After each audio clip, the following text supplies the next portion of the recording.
మన భారతీయులు మన సంప్రదాయం ప్రకారం తాళి అని మొదలెట్టాడు. ఇప్పుడు కాస్త పాస్టర్లు చదువుకోండి, శాస్త్రాలు చదువుకోండి వెళ్ళి.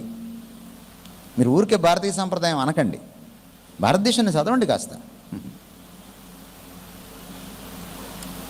మళ్ళీ అన్నాడు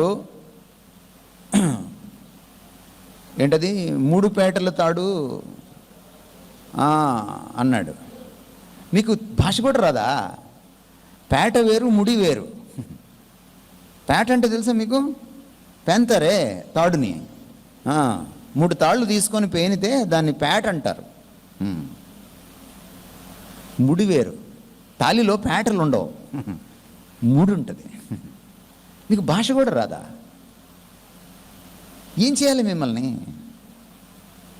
ఒక విగ్రహార్పితమైన అన్య సాంప్రదాయాన్ని తీసుకొచ్చి కట్టుకుంటే కట్టుకో, తాళి నీ ఇష్టం, కట్టుకో, కానీ దీనికి ముడి పెట్టకో. ఇంకా ఏం చేశాడు తర్వాత? తండ్రి, కుమారు, పరిశుద్ధాత్మ అన్నారు. మళ్ళీ ఒక్కొక్క ముడి ఒక్కొక్కరికి ఇచ్చాడు. ఈ ఎంత దుర్మార్గం ఇది!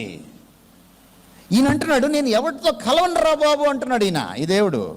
నువ్వు తీసుకెళ్ళి ఆయన ఎక్కడో కలిపేస్తున్నావు, తీసుకెళ్ళి దరిద్రంలో.